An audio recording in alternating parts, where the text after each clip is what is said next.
Class चल रहा था 6 मार्च 1968 बुधवार को। तीसरे पेज के मध्यार्ध में बात चल रही थी कि पुनर्जन्म तो सभी लेते हैं। कोई हद का पुनर्जन्म लेते हैं हद के पेट से, और कोई बेहद के बुद्धि रूपी पेट से जन्म लेते हैं। नहीं, कौन? बुद्धि रूपी पेट से कौन जन्म लेते हैं?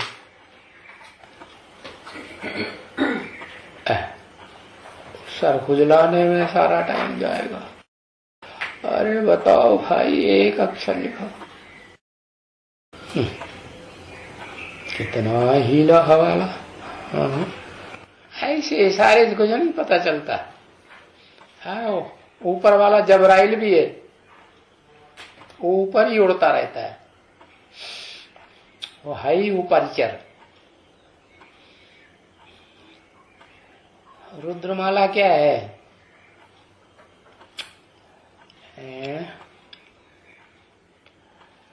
मुकर्रर रथ क्या है? वो मुकर्रर रथ है।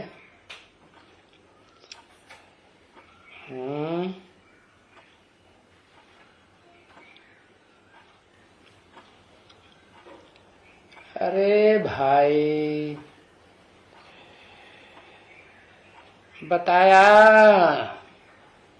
कि बेहद का पुनर्जन्म बुद्धि रूपी पेट से लेते हैं। तो बुद्धि रूपी पेट कौन है?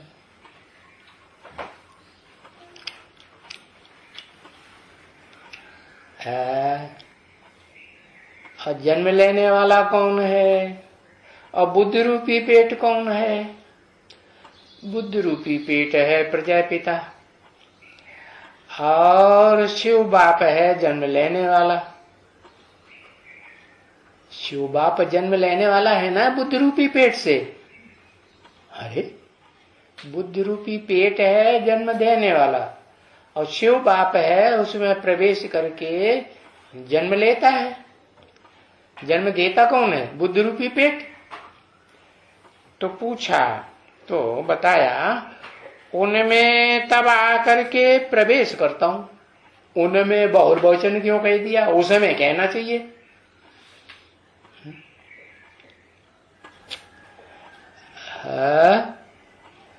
दो में प्रवेश करता हूं। अच्छा, वाह भैया, 5 ब्रह्मा नहीं है?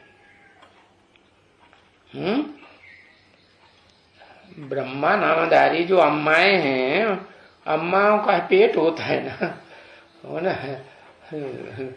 गर्भिणी को ही अम्मा कहा जाता है ना, कि गर्भणा कहेंगे बाप को। है तो उनमें आकर के प्रवेश करता हूं। किसमें?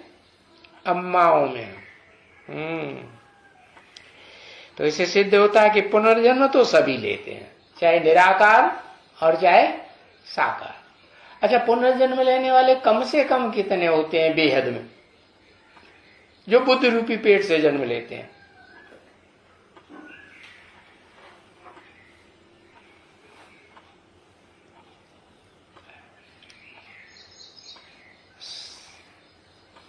सवा दो, 2 सही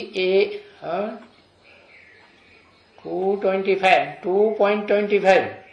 अच्छा, अरे ये 25 कौन जुड़ गया? 2 तो चलो समझ में आता। हाँ बताओ बताओ। नहीं बताएंगे? हाँ, कुछ पता नहीं। अरे 2 है ना प्रवेश करने वाले, दूसरा भी बाप समान बनता है ना। है? बाप समान नहीं बनता है। बेहद का जो ज्ञान धन देने वाला बनता है कि नहीं है? हाँ, तो 2 हुए ना प्रवेश करने वाले बेहद के, और जिनमें जिनमें प्रवेश करते हैं वो सब बुद्धि रूपी पेट हो गए। मान लो ये नास्तिक वैज्ञानिक हैं जिन्होंने एटम बम बनाए, तो उनमें कौन प्रवेश करेगा? और कौन उनकी बुद्धि को इतना चौड़ा कर देगा कि भाई विशाल बुद्धि बनो। जो चीज बनाई है और उसको उपयोग नहीं करोगे तो क्या फायदा। हाँ, तो फिर बताया कि महादेव जिसका नाम पड़ा है शरीरधारी का, वो शरीरधारी शंकर जो कहा जाता है जगत पिता, तो वो भी तो बुद्धि रूपी पेट में प्रवेश करता है या नहीं है? भाई शिव भी प्रवेश करता है। और फिर शिव आप समान जिसे बनाते हैं वो भी बाप समान बनता है ना, प्रवेश करने वाला। हाँ, तो बताया तो प्रवेश तो सब करते हैं, चाहे निराकारी हो चाहे साकारी हो, सदाकाल का निराकारी हो या कुछ कम हो। सदाकाल निराकारी न रहता हो, 5000 वर्ष में से कुछ न कुछ देह अभिमानी बनेगा ना। हाँ, कुछ न कुछ टाइम के लिए महादेह अभिमानी बनता हो तो भी पुनर्जन्म लेगा या नहीं लेगा? पुनर्जन्म तो सब लेते हैं। बाद में बाबा ने समझाया, पुनर्जन्म लेने के बाद समझाने के बाद जो वो क्या नाम पीछे समझाया, माना समझाने का काम बाद में होता है कि पहले सुनाने का काम होता है? पहले सुनाने का काम तो ब्रह्मा के द्वारा सुनाया, फिर जिसने सुना अच्छी तरह से, अच्छी तरह का मतलब क्या? अच्छी तरह का कुछ मतलब होता है? क्या होता है? अरे एक अक्षर लिखो फटाक से समझ जाएंगे। है अच्छी तरह से समझने का मतलब समझ कर, अरे वही तो कह रहे हैं, अच्छी तरह से समझने का मतलब है कि रेगुलर क्लास करे, पंक्चुअल क्लास करे। तो पढ़ने वाला स्टूडेंट को लगन होगी पढ़ाई पढ़ने में, टीचर की पढ़ाई पढ़ने, सुप्रीम टीचर है ना, और तो आगे जाएगा पीछे जाएगा?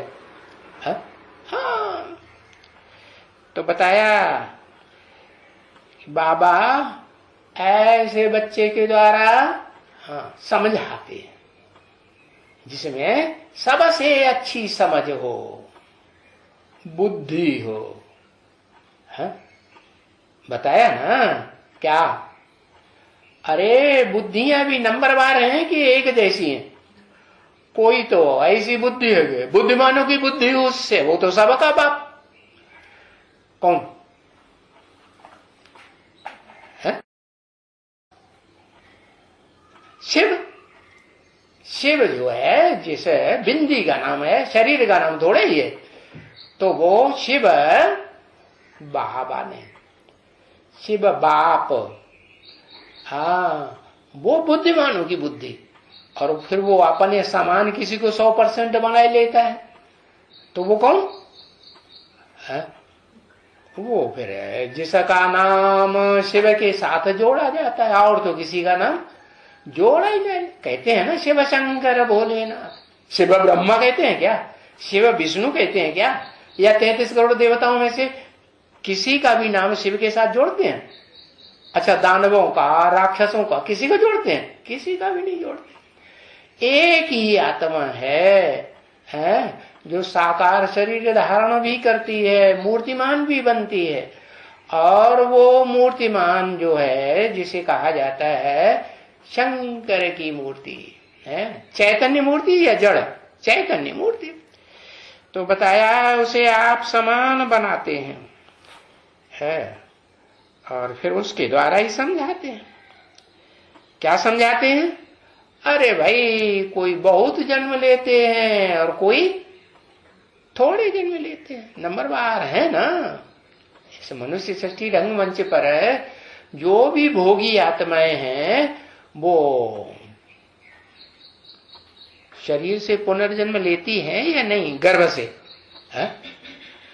शिव तो कहते मैं तो अगर्भ हूं, बाकी सब जितने भी भोगी आत्माएं सृष्टि रूपी रंगमंच पर पार्ट बजाती हैं, सब सगर्भ हैं या अगर्भ हैं? हाँ, एक है जिसको अपने से आप समान बनाता हूं, वो सदाकाल के लिए क्या 5000 वर्ष अगर्भ बन के रहता है? नहीं, वो तो जब तक पुरुषोत्तम संगम युग है, बहुत में बहुत कर लो, तो तब के लिए कहेंगे कि भाई जब तक मैं पुरुषोत्तम संगम युग में पुरुषों में उत्तम बनाने के लिए आया हूं 500 करोड़ में, सब कहें कि हाँ ये मेरे से उत्तम है, कहें कि नहीं? तो वो पुरुषोत्तम बनाने के लिए आता हूं और वो बच जाता है, तो मैं तो वापस चला जाऊं, मेरा काम पूरा हो गया कि नहीं? शिव का काम पूरा हो गया, फिर वो आप बाप समान बन गया, तो वो भी अगर्भा हो गया कि सगर्भा हो गया है? वो भी अगर्भा हुआ ना, तो अगर्भा है तो कब तक अगर्भा रहेगा? जब तक अगर्भा रहेगा, जब तक कि वो है जिस सहयोगिनी शक्ति के द्वारा इस सृष्टि को, साकार सृष्टि को जन्म न दे दे। तो कौन है वो सहयोगिनी शक्ति? कौन है जिसके द्वारा वो साकार से आदि लक्ष्मी तो पराशक्ति है, परे ते परे रहने वाली शक्ति आत्मा है। उससे परे प्रैक्टिकल में रहने वाली आत्मा तो कोई है ही नहीं। क्या शंकर को कहेंगे? अरे वो भी तब तक पार नहीं लग सकता, इस विषय वैतरणी नदी कहो, है विषय सागर कहो, इससे पार लग सकता है जब तक वो उस पराशक्ति का, नवैया का आधार न ले। आधार लेता है कि नहीं? आधार लेता है तब जाकर के संपूर्ण पार लगता है, कि पहले ही पार लग जाता है? पार लग जाता है। तो बताया कोई मैक्सिमम जन्म लेते हैं, तो सबसे जास्ती मैक्सिमम जन्म कौन लेता है पता है? हाँ कौन लिखो, एक अक्षर लिखो। हाँ ओहो, कहते हैं ब्रह्म बाबा लेता है? हाँ शिव बाबा सबसे जास्ती जन्म लेता है। लो है प्रजापिता, जो सारी 500-700 करोड़ की प्रजा है 60 रूपी रंगमंच पर मनुष्यों की, हाँ उनका जो पिता है जन्म देने वाला प्रैक्टिकल में, हाँ बताया वो मैक्सिमम जन्म लेता है। हाँ फिर कोई मिनिमम भी जन्म लेते हैं कि नहीं? हाँ कौन? मिनिमम जन्म लेने वाला मनुष्य का नाम बताओ। है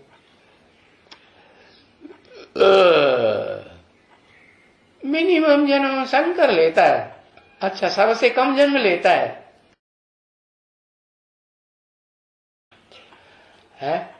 शंकर देहधारी का नाम है कि आत्मा का नाम है? देहधारी का नाम है ना। एक शिव है जिसकी देह का नाम नहीं है, बाकी तो शंकर भी चलो पुरुषार्थी है तो देहधारी है, और पुरुषार्थी नहीं है, पुरुषार्थ संपन्न हो गया है। माता जी को आदाम बादाम याद आता है एकदम। आदाम बादाम का पेड़ पास में ही खड़ा है क्या? है? लगता है सामने ही खड़ा है। अच्छा चलो, हाँ तो कोई मिनिमम जन्म लेते हैं, तो पता बुद्धि में नहीं आ रहा है कौन सा नंबर होगा मिनिमम जन्म लेने वाला। नहीं जन्म शिव। अच्छा वो सबसे कम जन्म लेता है, उससे कम जन्म, ये गर्भ से जन्म लेने की बात हो रही है, गर्भ सगर्भा और अगर्भा की बात।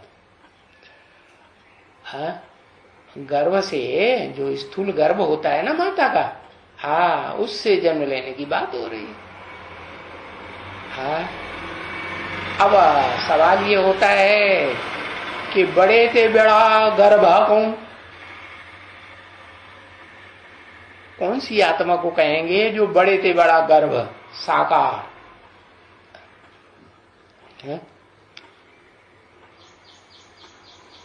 बड़ी देर लगाते हैं। हाँ, परम ब्रह्म, परम ब्रह्म बड़े ते बड़ा साकार है? परम ब्रह्म का कोई दूसरा नाम है क्या?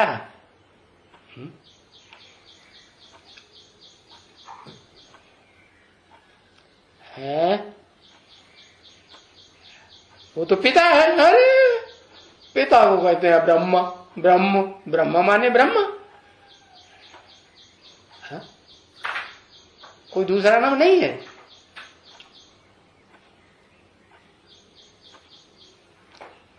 दूसरा नाम है आदम। हाँ, कहेंगे ना कि आदम के, अर्जुन के शरीर में ही तो प्रवेश करता है शिव बापू, है? तो वो साकार होता है या निराकार होता है? साकार गर्भ होता है या निराकार होता है? साकार गर्भ होता है।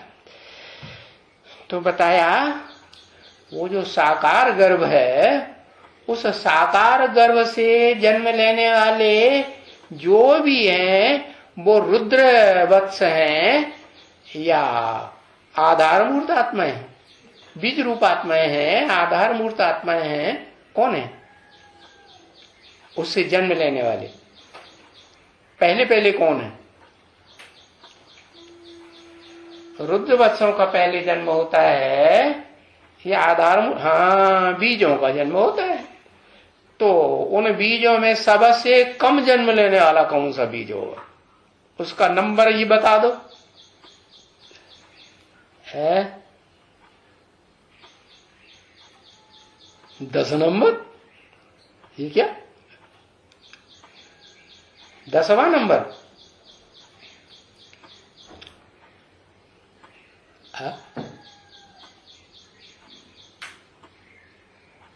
अरे भाई 4.5 लाख जो हैं, है ना, वो 4.5 लाख रुद्रमाला के मण के हैं या नहीं है?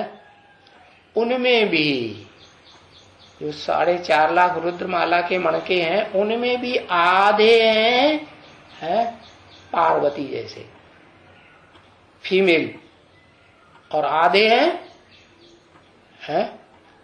कैसे मेल ही रहते हैं। ज्यादा जन्म में मेल लेंगे ना।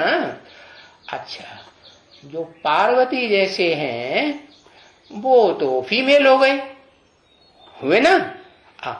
तो जो फीमेल हैं वो भी सूर्यवंशी बनते हैं या नहीं? रुद्रमाला और विजयमाला दोनों मिलके एक संस्कार बनते हैं कि नहीं? नहीं बनते? अच्छा, तो स्त्री पुरुष दोनों मिलकर के विष्णु रूप बनेंगे या नहीं बनेंगे? विष्णु रूप बनेंगे।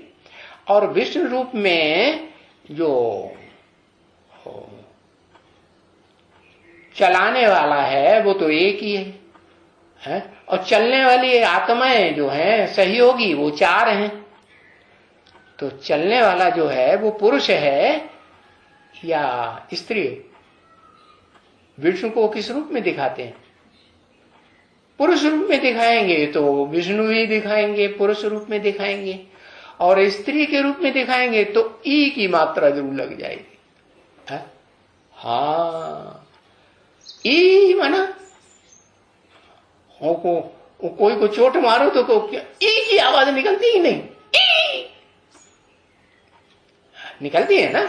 हाँ, तो देखो कमजोर है वो तो ई करेगा, और जो पावरफुल है वो ई करेगा, या जवाब में दूसरा दम दूसरा मार देगा, मारेगा ना। तो पुरुष तो वो एक ही है। कौन? जो विष्णु के रूप में आत्मा मस्तक में दिखाई गई है वो आत्मा ही पुरुष है। तो उस रूप में 2 हो गए, एक तो स्त्री चोले के रूप में और एक बड़े से बड़ा पुरुष चोले के रूप में। तो पुरुष चोले के रूप में जो विष्णु रूप है, पुरुष है रूप, उनमें सबसे छोटा कौन हुआ? जो विष्णु रूप बनता है, स्त्री पुरुष मिलकर के एक संस्कार वाले बन जाते हैं। उनमें सबसे छोटा कोई होगा ना पुरुष रूप धारण करने वालों में।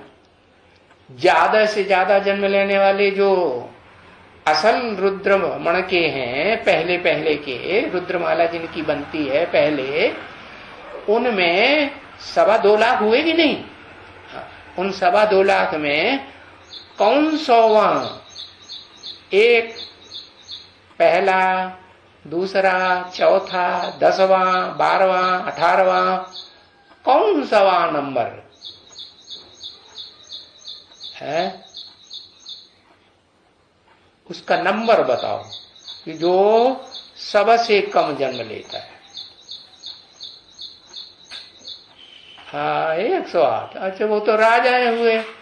राजाएं ही जन्म लेते हैं गर्भ से, उनकी प्रजा गर्भ से जन्म नहीं लेती है? 1 नंबर, वो सबसे कम जन्म लेता है, 1 नंबर। अरे 2.25 लाख हैं रुद्रमाला के मण के, है असल मण के रुद्राक्ष। तो उन रुद्राक्षों में जो लास्ट नंबर है वो कम है, उसका गर्भ से लास्ट नंबर होगा ना, तो सबसे कम जन्म लेगा या सबसे जास्ती जन्म लेगा?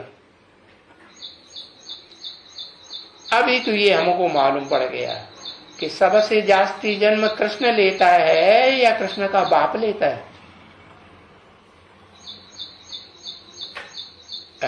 कोई नहीं बताया। अरे मुरली में क्या बताया? कृष्ण लेता है सबसे जास्ती जन्म। शिव तो एक बार आ गया इस सृष्टि पर, तो आ गया तो आ गया, और जिसको आप समान बनाता है वो सबसे जास्ती जन्म लेता है कि जब संपूर्ण बनता है तो एक ही जन्म लेता है। हाँ, फिर तो एक ही जन्म है उसका, वो तो बेहद का जन्म है, और गर्भ का जन्म तो नहीं कहेंगे। पुरुषोत्तम संगम युग में 100 साल का जो पुरुषोत्तम संगम युग बना बताया, वो तो शिव सुप्रीम सोल का है। शिव सुप्रीम सोल जिसको आप समान बनाता है, उसका संगम युग और बढ़ेगा आगे कि उतना ही रहेगा? बढ़ेगा ना आगे। हाँ, वो जब तक अपनी माता तैयार न करे अव्वल नंबर की, उसकी भी कोई माता है जिसमें गर्भ डालेगा, बीज का, ज्ञान का बीज डाले? कौन है?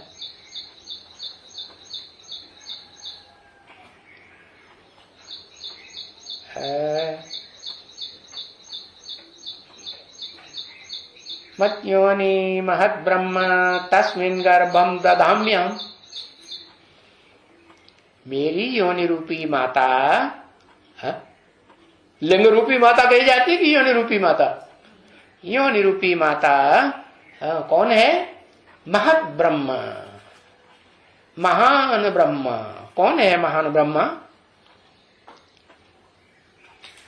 महान शब्द थोड़ा नीचे के साथ लगाया जाता है, या जो ऊंचा होता है उसके साथ महान शब्द लगाया जाता है?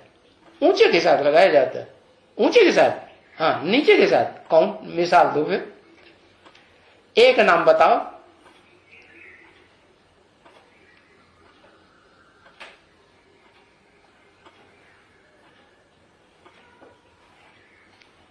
प्रजापिता माता है। हाँ, जगदम्बा महालक्ष्मी कही जाती है ना। महालक्ष्मी कब बनती है? महालक्ष्मी जब लक्ष्मी के साथ स्वभाव संस्कार से मिलकर के एक हो जाए तो महालक्ष्मी हुई। तो लक्ष्मी तो वो है पराशक्ति, आदि लक्ष्मी, और उससे बाद में आकर के कौन मिलती है? वो तो पहले से ही पराशक्ति है, आत्मिक स्थिति वाले नहीं है। आत्मिक स्थिति जो है वो शांत रहती है, सुख में ही रहती है, या दुख महसूस करती है? अगर दुख महसूस भी करेगी है लक्ष्मी वाली आत्मा, तो शिव तो इस सृष्टि पर आया है ना। वो जन्म पहले किसको देता है? राधा को जन्म देता है, लक्ष्मी को पहले जन्म देता है कि तुम आत्मा हो, या जो संगमयुगी कृष्ण है उसको पहले जन्म देता है।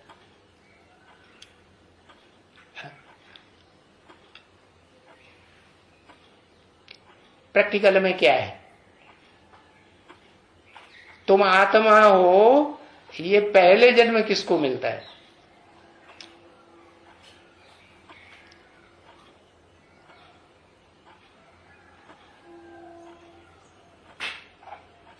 संगमयुगी क्या ब्री?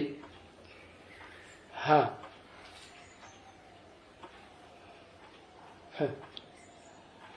अभी माताओं की बात हो रही है, आदम घुसड़ दिया है। आदि लक्ष्मी को पहले जन्म मिलता है ना, आत्मा है ना वो। जब हम शिवलिंग की पूजा करते हैं तो शिवलिंग में बिंदु भी रखते हैं या नहीं? है? एक है बिंदु आत्मा की यादगार, और एक लिंग है, पुरुष रूप में है लिंग कि स्त्री रूप में है? पुरुष रूप में है ना, पुरुष रूप है। देखें, दिखाते हैं कि दुर्योधन दुशासन रूप है, मारामारी करने वाला है, लेकिन वास्तव में वो मिट्टी है, देहाभिमान रूपी मिट्टी है या नहीं है? देहाभिमान रूपी मिट्टी दुर्योधन दुशासन क्यों कहेंगे कि नहीं? नहीं है। तो ये जो देहवान रूपी मिट्टी है वो शंकर में जास्ती से लंबे समय तक टिकती है कि जो सृष्टि रूपी रंगमंच पर दो आत्माएं प्रैक्टिकल में आकर के पार्ट बजाती हैं आदि लक्ष्मी में, शंकर और पार्वती, आदि लक्ष्मी और आदि नारायण, दोनों में से कौन है जिसमें देहभान अति का रहता है?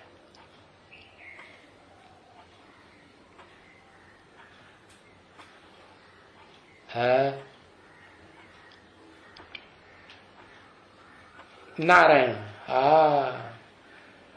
नारायण है। नारायण वाली आत्मा इस षष्ठी रूपी रंगमंच पर पुरुषोत्तम संगम युग भी जब शुरू होता है तो भी जन्म कहां लेती है? अहमदगंज में जन्म लेती है? नहीं लेती। देह का जन्म अहमदगंज में, और बेहद का जन्म, बेहद का जन्म अहमदाबाद में लेती ना। तो बड़े से बड़ा अहंकारी हुआ कि नहीं? नहीं हुआ। कि लक्ष्मी को अहंकारी कहेंगे? है क्या अहंकार दिखाता है? और संगमयुगी कृष्ण का पार्ट है ना? नहीं है, है पुरुष रूप का तो पार्ट है। तो वो क्या अहंकार दिखाता है मालूम है? नहीं मालूम। वो अहंकार दिखाता है मैं तो सूर्यवंशी हूं, मैं असल सूर्य का बच्चा हूं। है सूर्य का बच्चा है तो चंद्रवंशियों के यहां जाएगा भीख मांगने? अरे मुसलमान जाते होंगे क्या? मुसलमान शादी करते हैं तो वो भीख मांगने जाते हैं। किसके पास? है लड़की वालों के पास। तो वो तो असल सूर्यवंशी है ना। तो सूर्यवंशी है तो सूर्यवंशी कृष्ण तो चंद्रवंशी के यहां मुरली में क्या बोला? जा सके? नहीं जा सकता। तो अहंकार बहुत है। अहंकार की बात है कि नहीं है? तो कौन जाती है फिर? दोनों में से आदि लक्ष्मी आदि नारायण में से कौन किसके पास जाता है और कौन नहीं जाता है? कौन अहंकार में रहता है? देह के अहंकार में है। हाँ, आदि लक्ष्मी माना राधा जाती है, चंद्रवंशी राधा जाती है। चंद्रवंशी कृष्ण तो नहीं जाता, तो राधा जाती है। तो फिर कुछ न कुछ बीज पड़ेगा ना उसमें। कौन सा बीज? अरे उस बीज का नाम है कि नहीं है? अरे बीज का नाम ही भूल गए। एक अक्षर लिखो, ज्यादा 2 अक्षर लिख दो। हाँ सूर्यवंश ज्ञान का बीज भूल गए। बीज काहे का पड़ता है? ज्ञान का बीज। कौन सा ज्ञान? आत्मा। क्या है? तो आत्मा का ज्ञान। कौन सी आत्मा का ज्ञान? कि मैं आत्मा, कौन सी आत्मा हूं षष्ठी रूपी रंगमंच पर पार्ट बजाने वाली। तो उसकी बुद्धि में ये बैठता है ज्ञान लेने से पहले, ऊंचे से ऊंचा एडवांस ज्ञान लेने से पहले ये बुद्धि में बैठता है कि मैं राधा वाली आत्मा हूं, या मैं आदि लक्ष्मी हूं। हाँ, ये होता है कि भाई हाँ, जो सतयुग है उसमें पहला पहला जन्म ब्रह्मा बाबा लेंगे, तो नारायण का जन्म लेंगे, तो उनकी नारायणी होगी, उसको आदि लक्ष्मी कहा जाएगा? नहीं कहा जाएगा। क्या कहा जाएगा? 2 नंबर की लक्ष्मी कहा जाएगा या आदि लक्ष्मी कहा जाएगा? 2 नंबर की लक्ष्मी, वो 2 नंबर का नारायण और वो पहले नंबर का नारायण, आदि नारायण। तो आदि नारायण के साथ आदि लक्ष्मी का ज्ञान। मैं आत्मा कौन? इस शरीर के द्वारा कौन सा पार्ट बजाने वाली? आदि लक्ष्मी का। ये बुद्धि में बैठेगा कि नहीं? कि पहले बैठा हुआ है? ये तो बैठा हुआ मैं लक्ष्मी बनूंगी। क्या लक्ष्य तो है बुद्धि में, लेकिन कौन से नंबर की लक्ष्मी बनूंगी ये बुद्धि में है, ये बुद्धि में नहीं।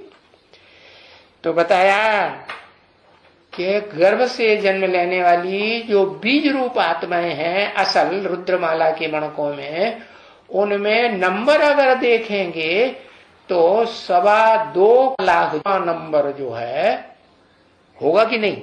वो सबसे कम जन्म लेगा या ज्यादा जन्म लेगा? सबसे कम जन्म लेगा। और उसके बाद किसका नंबर लगेगा?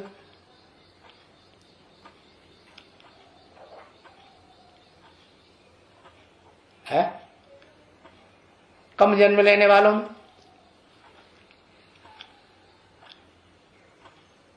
अरे असल रुद्रमाला के बाद नंबर लगेगा विजयमाला का, लगेगा कि नहीं?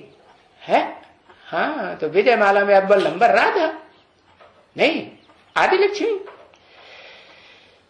तो फिर नंबरवार होते जाएंगे। विजयमाला में जो भी उसके पीछे पीछे होंगे वो सब नंबरवार। तो बता दिया कि रुद्रमाला में भी कम जन्म कौन लेता है और विजयमाला में भी कम जन्म कौन लेता है। फिर आधार मूर्तों का नंबर लगेगा कि नहीं? तो आधार मूर्तों में भी ऐसे ही है, कोई दाईं ओर के, कोई बाईं ओर के आधार मूर्त। तो है बताया कि कोई बहुत जन्म कर्म लेते हैं और कोई बहुत ज्यादा लेते हैं, थोड़ा लेते हैं। अभी ये बच्चों को नॉलेज तो बहुत अच्छी है, क्या कि भाई सबसे ज्यादा जन्म लेने वाला ग्रुप कौन सा है? कहेंगे रुद्रमाला, असल रुद्रमाला, जो अव्वल नंबर में रुद्रमाला होती है।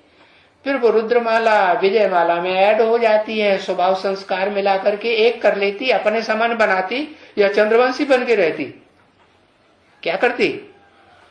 सूर्यवंशी बनाती ना। रुद्रमाला का मणका रुद्र के, रुद्र है, परिवार के हुए ना सब, तो सब रौद्र रूप धारण करने वाले बनेंगे कि नहीं? हाँ, उनको भी कहेगा भाई महाकाली बनो। तो पार्वती को भी काली बनना पड़ता है कि नहीं? हाँ, तो पार्वती भी जब तक काली न बने मिलकर के कालों के साथ, तो दुनिया का विनाश होगा। एक कहेगा हम सारी दुनिया के मनुष्यों का सबका विनाश करेंगे, किसी का शरीर नहीं रखेंगे। दूसरा न, हमारा तो माता का पार्ट है, आदि लक्ष्मी का पार्ट है, हम तो सहन शक्ति वाली है ना, ऐसा नहीं करने देंगे। तो चलेगा?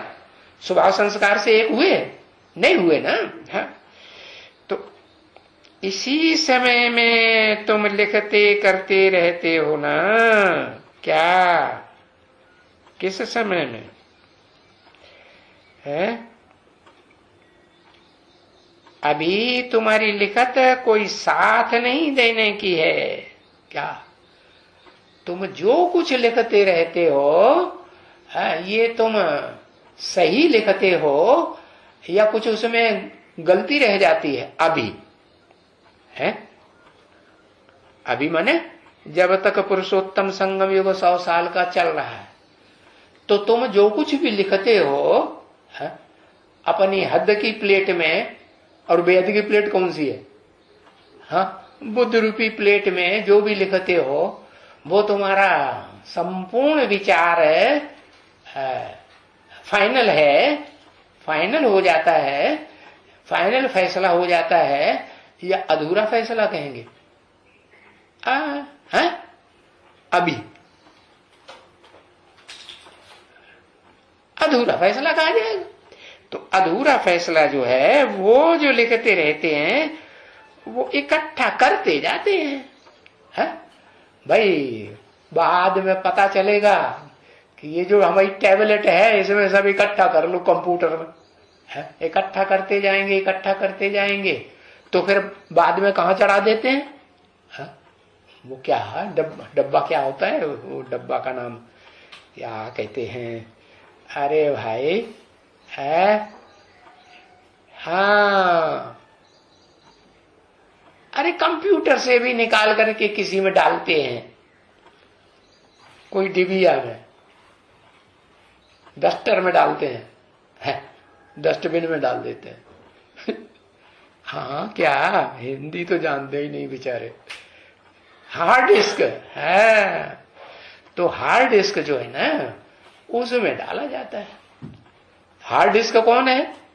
बड़ा हार्ड है, उससे ज्यादा हार्ड और किसी का पार्ट है ही नहीं दुनिया में। त्रिमूर्ति में को देखा है कोई? सब देवताओं में एक मूर्ति है, 3 देवताएं सबसे बड़े, उनमें सबसे ज्यादा हार्ड मूर्ति है शंकर। तो वो हार्ड डिस्क हुई कि नहीं? हाँ, और जितने भी दुनिया में हार्ड डिस्क नंबरवार बनेंगे कि नहीं, तो वो सब किसी में मिक्स होते हैं कि नहीं? इंटरनेट में वो सारे मिक्स हो जाते हैं कि नहीं? है ना? नहीं होते? हाँ, वो इंटरनेट कौन? ऐसा नेट जो इंटर माने अंदर का है। शिव बाबा, हाँ, शिव बाबा जो है जिसे कहा जाता है, हाँ, वो निराकार भी है और साकार में प्रवेश करता है, तो शिव बाबा हो गया ना। अलग है, निराकार है, साकार में नहीं है, तो शिव बाप, और प्रवेश कर लिया तो शिव बाबा।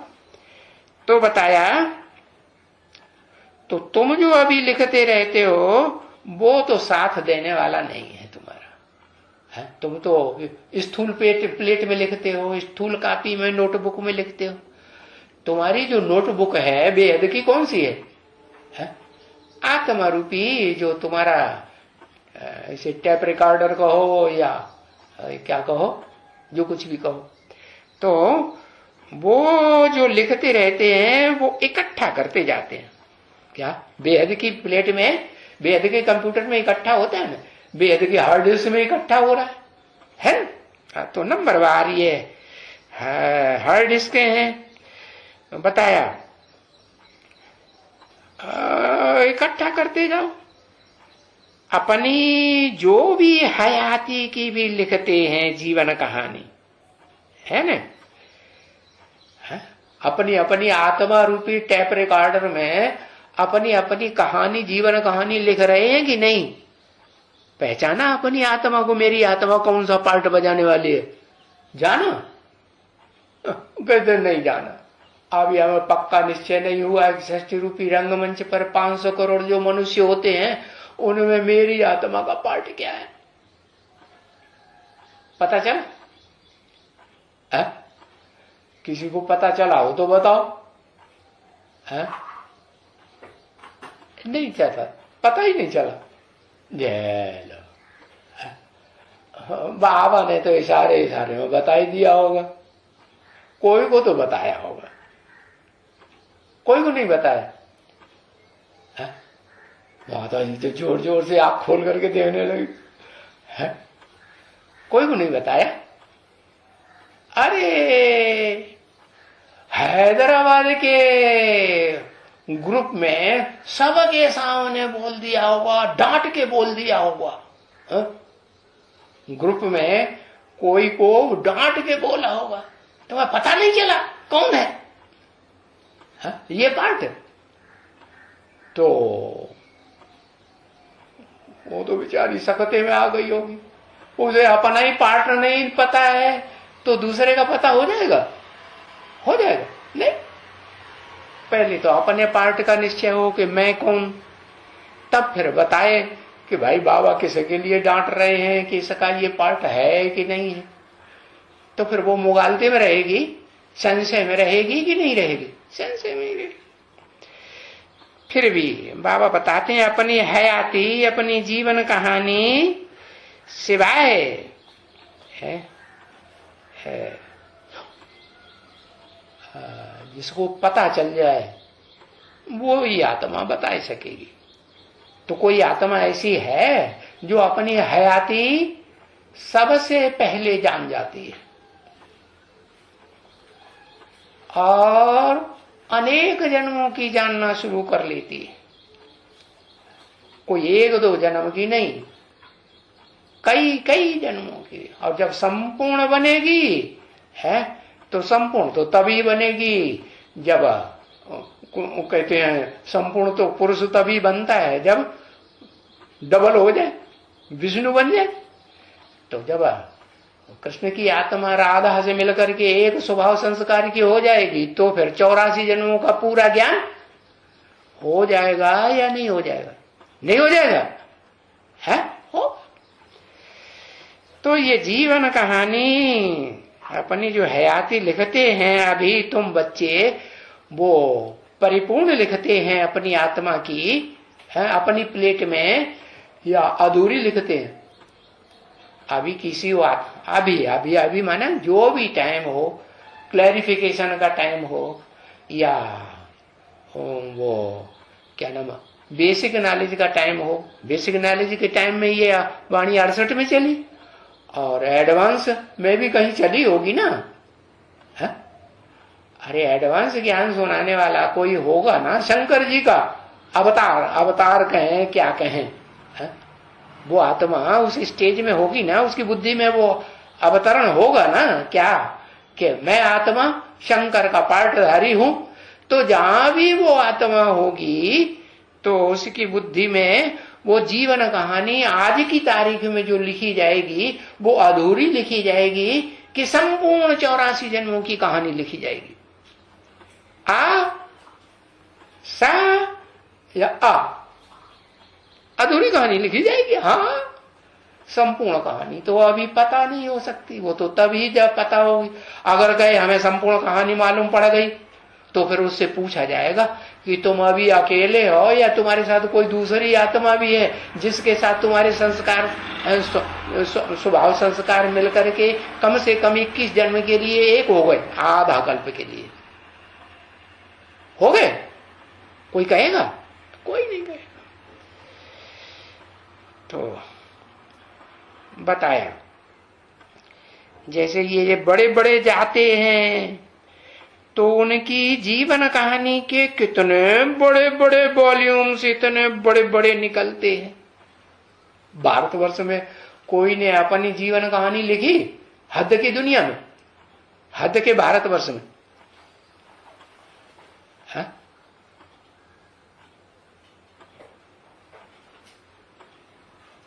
रामायण सच्ची कहानी है, वो तो उपन्यास है। बाबा ने कहा वो जीवन कहानी है ही नहीं सच्ची, और पता नहीं कितना झूठा घाटा लिखा हुआ है। लिखने वाला ही नहीं जानता कि रावण को 10 शीश थे कि नहीं थे।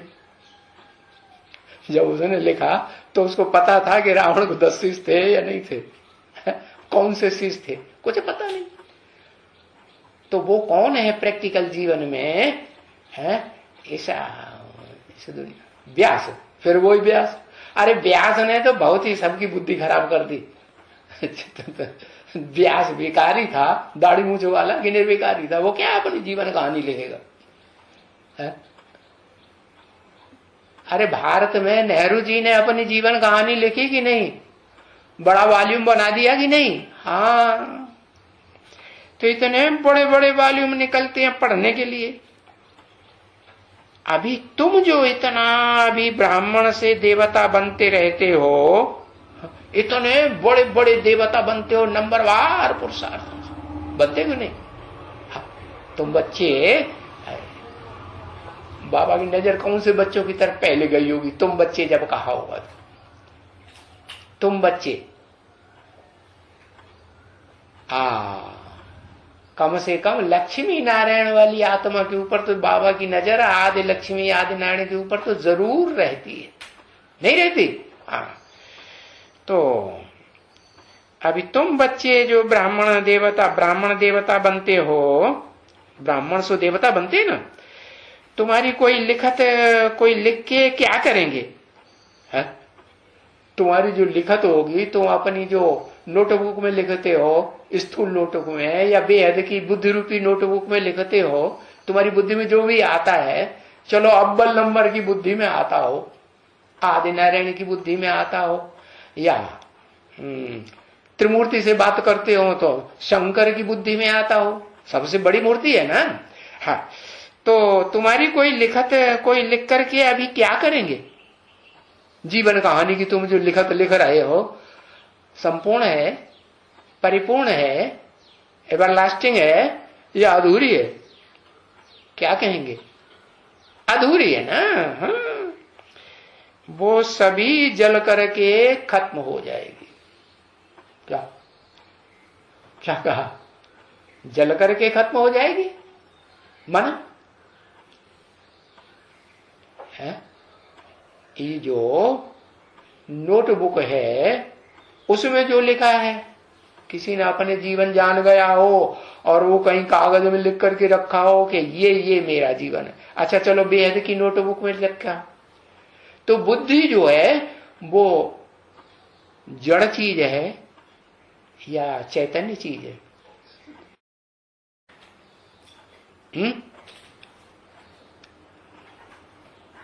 बुद्धि चैतन्य है। अच्छा, जब आत्मा शरीर छोड़ती है तो शरीर के साथ आत्मा जाती है, मन बुद्धि लेकर के जाती है या बिना मन बुद्धि के जाती है? मन बुद्धि लेके जाती है, गर्भ में प्रवेश कर जाती है ना। तो वो जो बुद्धि मन बुद्धि प्रवेश कर गई, चाहे वो दुनिया की सबसे ऊंचे से ऊंची मन बुद्धि क्यों न हो आदम की है, लेकिन वो मन बुद्धि जो है जड़त्वमयी होती है या नहीं होती है? क्या कहेंगे? जड़ या चैतन्य? सदा काल के लिए जड़ रहती है या चैतन्य रहती है? थोड़े से थोड़े काल के लिए, 5000 साल की दुनिया है, 5000 साल का चक्र है, काल चक्र, तो उसमें कुछ जड़ बनती है या नहीं बनती है? बनती है ना।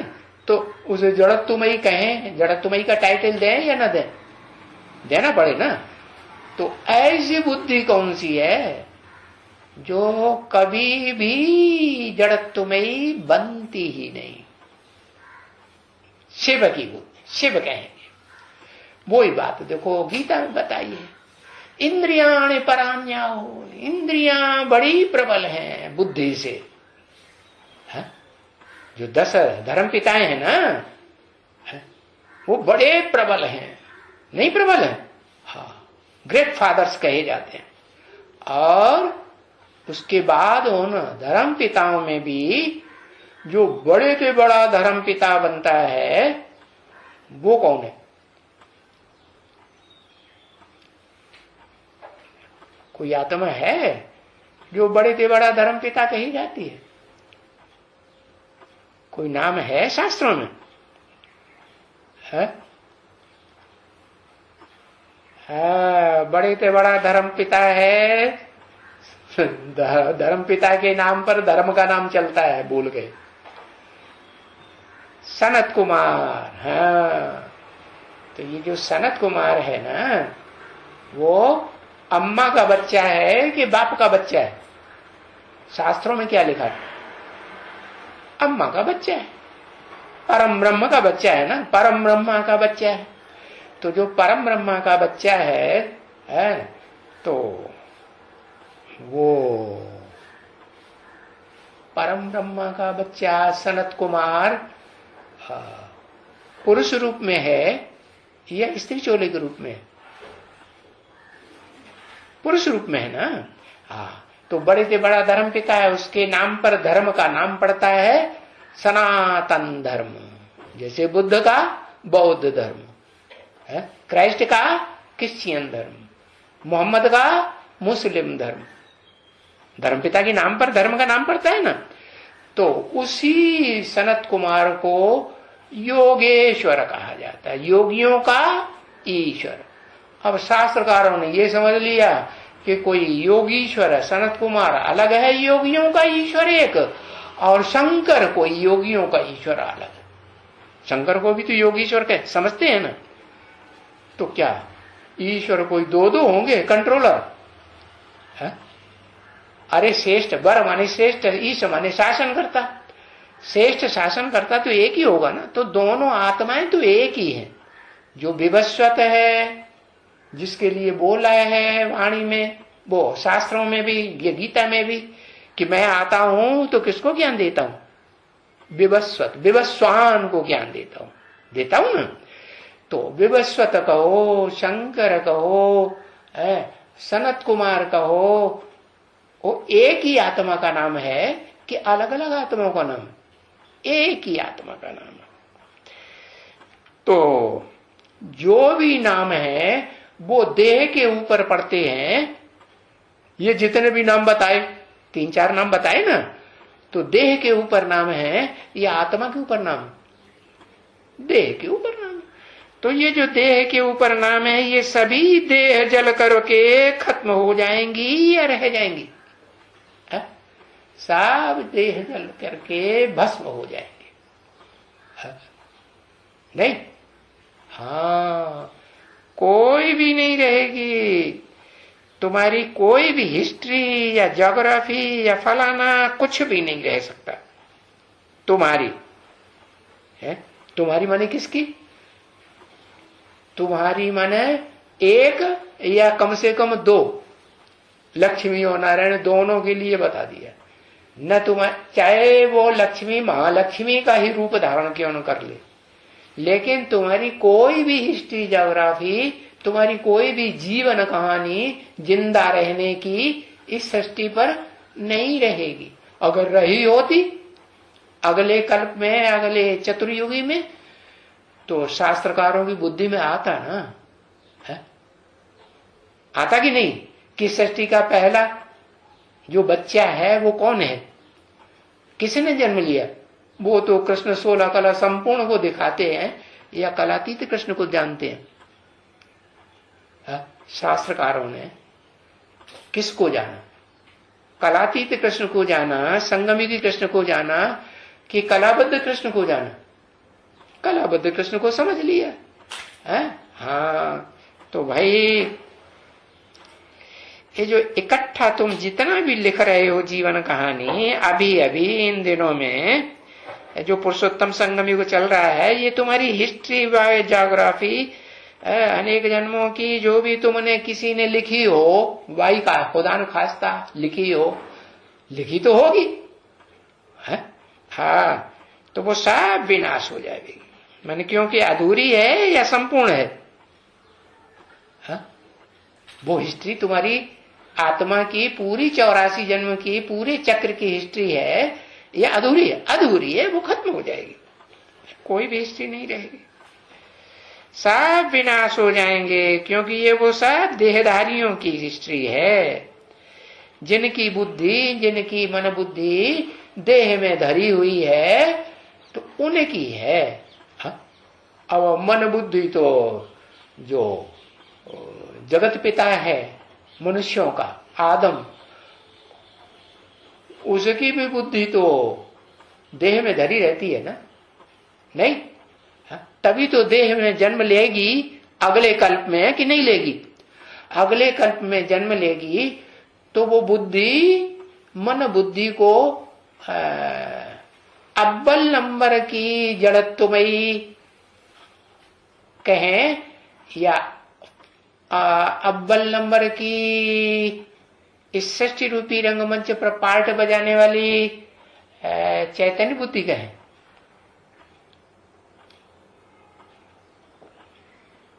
इस सृष्टि रूपी रंगमंच पर पार्ट बजाने वाली बुद्धि कैसी है? अव्वल नंबर की कैसी है? चैतन्य है या जड़ है? क्या कहें? चैतन्य है। हाँ, इस सृष्टि रूपी रंगमंच पर तो चैतन्य बुद्धियां जितनी भी हैं उनको कहेंगे अव्वल नंबर जगत पिता की है, आदम की है। लेकिन उससे भी ऊंची कोई बुद्धि है या नहीं किसी की? कौन? शिव। हाँ, वो सदैव ज्योति बिंदु ही रहता है, वो कभी भी उसकी बुद्धि जो है वो ऐसी नहीं है जो गर्भ से जन्म ले जा करके। क्या? हाँ, वो गर्भ से जन्म लेता, वो तो अगर्भा है। अगर गर्भ से जन्म ले तो वो भी अव्वल नंबर बुद्धि नहीं रहेगा। इसीलिए गीता में बोला है कि इंद्रियाण परान्याहु, जो 10 धर्म पिताएं हैं, चाहे वो प्रवेश करने वाले हों, चाहे वो आधार मूर्त हों, चाहे वो बीज रूप हों, वो 10 धर्म पिताएं अव्वल नंबर से लेके लास्ट नंबर तक भी बीज रूप हों, आधार मूर्त हों या आधार मूर्तों में प्रवेश करने वाले हों। समझा कि नहीं समझा? हाँ, लेकिन वो सब जड़त्वमयी बुद्धि है, वो सब गर्भ से जन्म लेती आत्माएं हैं, लेने वाली बुद्धियां हैं। लेकिन शिव एक ऐसी बुद्धि है जो बुद्धिमानों की बुद्धि है, कभी गर्भ से जन्म नहीं ले। अगर वो भी गर्भ से जन्म ले तो फिर उसको भी सब भूल जाएगा कि नहीं? पूर्व जन्म का भूलेगा कि नहीं भूलेगा? भूल जाएगा। तो वो सुप्रीम सोल एक ऐसी बुद्धि है जो, जिससे ऊंची बुद्धि और किसी की, वो बुद्धिमानों की बुद्धि है, एवरलास्टिंग बुद्धि है कि नहीं? जो गर्भ से जन्म कभी लेती। यही बात गीता में लिखी है, इंद्रियाण परान्याओ इंद्रियेभ्य परम मन। मन जो है वो इंद्रियों से भी परे है। मनसस्तु परा बुद्धि। जो चंचल मन है ना, चंचल मन कौन है दुनिया में मालूम है? इस दुनिया का सबसे चंचल मन कौन है? और उसका रूप भी है और हमारी चंचलता के बहुत चक्कर काटता है। उसका नाम बताओ, मालूम हो तो। है?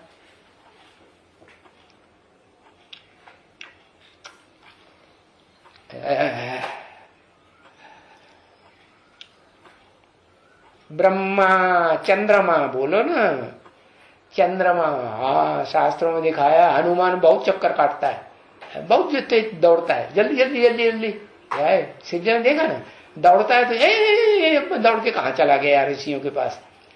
हाँ, दौड़ के कहाँ चला गया? सूरज को अप करने के लिए। हाँ, बहुत तीखी दौड़ दौड़ता है। हनुमान कहो, उसको वो कहो, क्या चंद्रमा कहो। देखो, स्थूल चंद्रमा है आकाश में, जितने भी ग्रह नक्षत्र हैं उनमें सबसे जास्ती तेज दौड़ने वाला है कि नहीं? है। पृथ्वी सारे सूर्य का चक्कर लगाती है और पृथ्वी का भी चक्कर है? पृथ्वी का पूरा चक्कर चंद्रमा एक कितनी टाइम में लगा देता है? हाँ, बहुत जल्दी चक्कर लगाता है। तो देखो, बहुत चंचल हुआ ना। हाँ, तो ये मन जो है तो प्रैक्टिकल में पार्ट बजाने वाला चंद्रमा है, 16 कला संपूर्ण, वो बहुत चक्कर लगाता है कि नहीं? उससे भी ज्यादा तीखा किसी कोई मन है कि नहीं? उससे भी ज्यादा तीखा मन चंद्रमा, जो सूर्य से रोशनी लेता हो, कोई है कि नहीं? है?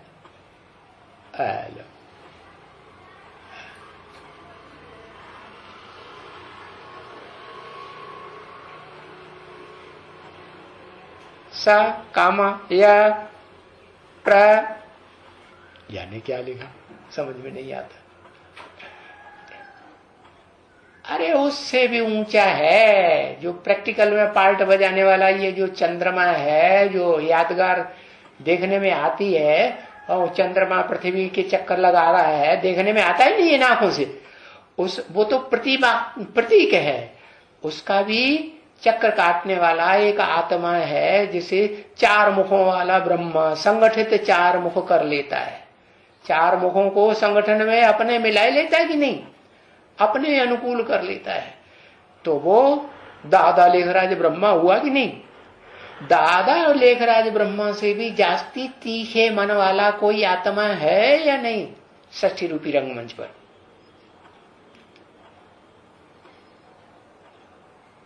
उसका कोई दूसरा नाम?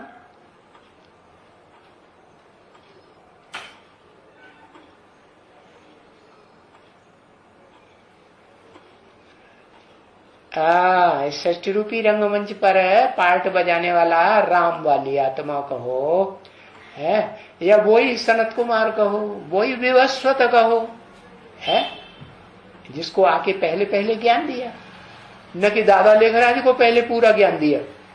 दादा लेखराज ने लिया तो, लेकिन अधूरा लिया या पूरा ज्ञान लिया। पूरा ज्ञान माने मैं आत्मा 84 जन्मों में कौन कौन सा पार्ट बजाने वाली हूं, ये पूरा जान जाए तो संपूर्ण आत्मा, नहीं तो अधूरी आत्मा। तो ब्रह्मा बाबा को एक जन्म का भी पता चला अपना है? सिवाय 16 कला संपूर्ण कृष्ण के पता चला, कोई जन्म का पता नहीं। तो वो कौन आत्मा?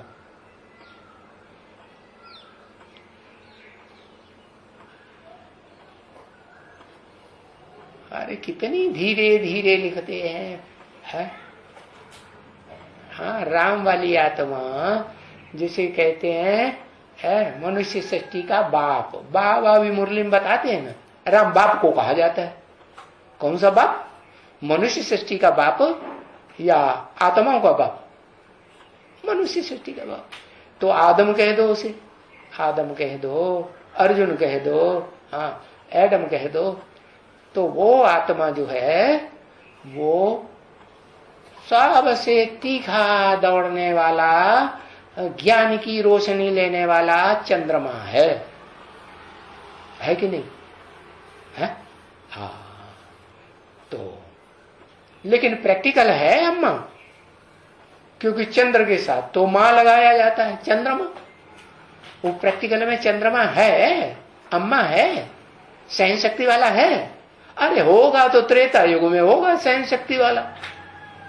त्रेता युग में स्त्री पुरुष में समान सहन शक्ति रहती कि नहीं? अरे जितने भी स्त्री पुरुष होते हैं देवता रूप में सतयुग त्रेता में, उनमें समान रूप में सहन शक्ति होती है कि नहीं? सामना करने की शक्ति भी समान होगी। सब शक्तियां समान होंगी या एक दूसरे से टकराने वाली होंगी? नहीं। तो देखो वो एक ही आत्मा ऐसी है जो एवर लास्टिंग चंद्रमा कही जाए। चंद्रमा माने सूर्य से रोशनी लेने वाला है कि नहीं? कौन सा सूर्य? असल सूर्य जो है शिव, जिससे ऊंचा सूर्य कोई अव्वल नंबर का कोई है ही नहीं। वो ज्ञान सूर्य शिव से रोशनी लेता है कि नहीं? ज्ञान की रोशनी नहीं लेता है? लेता है। तो बताया कि वो भी देहधारी बनता है या नहीं? जो असल ज्ञान सूर्य शिव से रोशनी लेने वाला अव्वल नंबर का चंद्रमा है? उसका भी विनाश होगा कि नहीं शरीर का?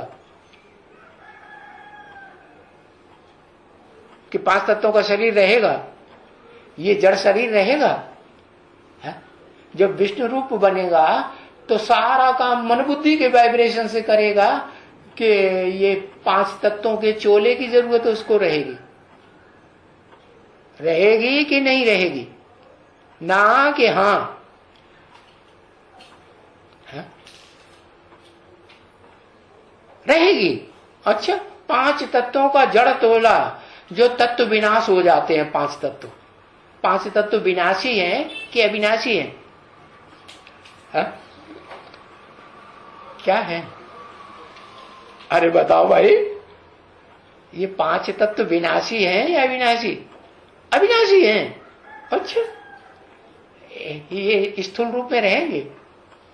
हा? स्थूल रूप में तो नहीं रहेंगे। ये तो एक आत्मा में समा जाएंगे कि नहीं? कौन सी आत्मा? हा? जिसे कहते हैं महालक्ष्मी। ये जड़ तत्व अपरा प्रकृति में समाएंगे या नहीं समाएंगे? अपरा प्रकृति में समा जाएंगे। और ये आत्म तत्व किस में समा जाएगा? है? आत्म तत्व जो है वो परा प्रकृति में समा जाएगा। कौन है परा प्रकृति? अव्वल नंबर। ओहो, इतनी देर लगाते हैं। परा प्रकृति आदि लक्ष्मी, उससे ऊंची परा प्रकृति कोई नहीं। और मुरली में तो बाबा ने बोला ऐसी कोई बात नहीं दुनिया की जो तेरे ऊपर लागू न होती हो।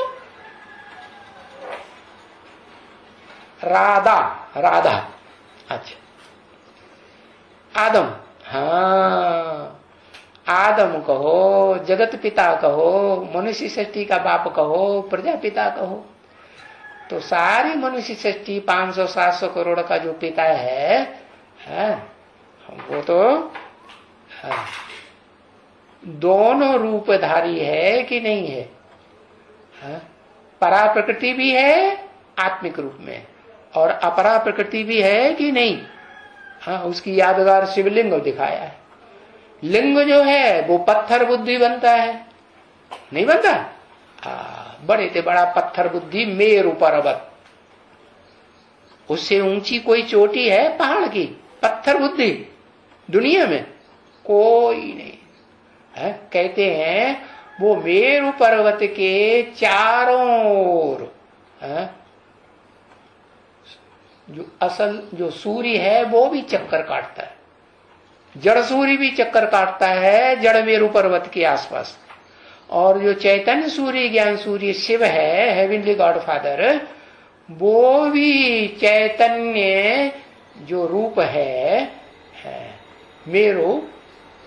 जब माला बनाते हैं ना तो माले का जब उसको ऊपर का जो मणका है उसका नाम क्या है मालूम है? नहीं मालूम। मेरु, हाँ, मेरु मणका।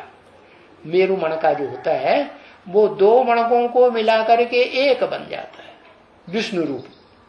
क्या जो विजय माला बनती है ना, उस विजय माला में एक मणका ऊपर वाला होता है, सबसे ऊपर, वो दो मिलकर के एक हो जाता। माने आदि लक्ष्मी आदि नारायण दोनों के स्वभाव संस्कार मिलकर के एक हो गए, तो क्या कहा? विष्णु रूप। तो बताया कि जो विष्णु रूप है, असल विष्णु रूप में जो पार्ट बजाने वाले हैं दो आत्माएं, वो मन बुद्धि उनकी सूक्ष्म में काम करती है कि जड़ शरीर चाहिए। जड़ शरीर चाहिए? नहीं चाहिए। वो सब वाइब्रेशन से सारा कार्य करते हैं। तो देखो सब विनाश हो जाएंगे वो शरीर, ये तुम्हारी जो नोटबुकें हैं और वो जो तुम्हारी बुद्धियां हैं अधूरी अधूरी, वो सब नष्ट। बुद्ध रूपी जो प्लेट है ना तुम्हारी, क्या प्लेट कहो, कंप्यूटर कहो, कुछ भी कहो, क्या बेहद की नोटबुक कहो, बेहद की नोटबुक है कि नहीं, वो सब खत्म हो जाएंगे। उनसे एक ही रहेगी जो बाप समान, सुप्रीम सोल बाप समान बनेगी, वो ही सृष्टि रूपी रंगमंच पर रहेगी। वो कौन सी प्लेट है? बेहद का कंप्यूटर वो कौन सा बचा रहेगा? परब्रह्म। परब्रह्म कौन? दूसरा नाम बताओ उसका। आदम, जिसकी यादगार मंदिरों में शिवलिंग दिखाया है। क्या शिवलिंग जो है ना उसमें दोनों बात, शिव बनाते हैं ना तो शिव का लिंग बनाएंगे और बीच में बिंदी रख देंगे। और ब्रह्मा कुमारियों में भी जो बनाया है जिसको वो कहती हैं कि ये शिव है प्रैक्टिकल रूप, इससे बड़ा प्रैक्टिकल साकार रूप में कोई होता ही नहीं, यही कहती है ना। एडवांस पार्टी वाले भी कहने लगे हाँ अलग से कोई होता ही नहीं, वो तो राम वाली आत्मा है क्या, जो त्रेता में भी थी है, जिसकी कहानी लिखी गई रामायण, वो ही है। अरे वो ही राम वाली आत्मा जो है वो उसकी यादगार है शिवलिंग। शिवलिंग नाम क्यों पड़ा, शिवलिंग शंकरलिंग नाम क्यों नहीं पड़ा, कारण है क्योंकि शिव आकर के जब तक उसे रास्ता न बतावे, उस पत्थर बुद्धि की यादगार को जो पत्थर के रूप में दिखाया जाता है आज भी, सोमनाथ का मंदिर जो बनाया गया था उसमें भी पत्थर था कि नहीं, उसमें भी पत्थर के रूप में दिखाया गया था, बीच में हीरा आत्मिक रूप में दिखाया गया है, रोशनी वाला।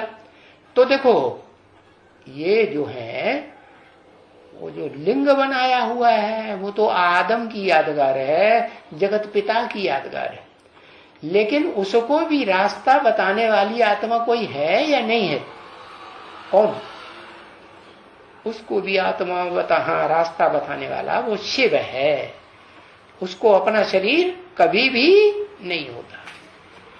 तो बताया उसको तो अपना शरीर होता ही नहीं, हाँ तो विनाश होने न होने का सवाल पैदा ही नहीं होता।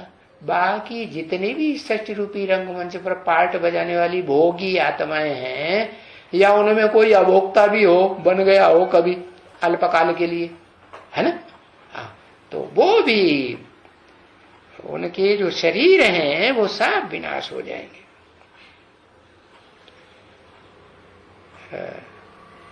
तभी बाप आकर के बच्चों को समझाते हैं, मीठे बच्चों ये जो कुछ भी इन आंखों से तुमको देखने में आता है, क्या है, चाहे वर्तमान काल में आदम का शरीर ही क्यों न हो, क्या पुरुषार्थी शंकर का ही शरीर क्यों न हो, शंकर पुरुषार्थी है कि पुरुषार्थ पूरा हो गया है?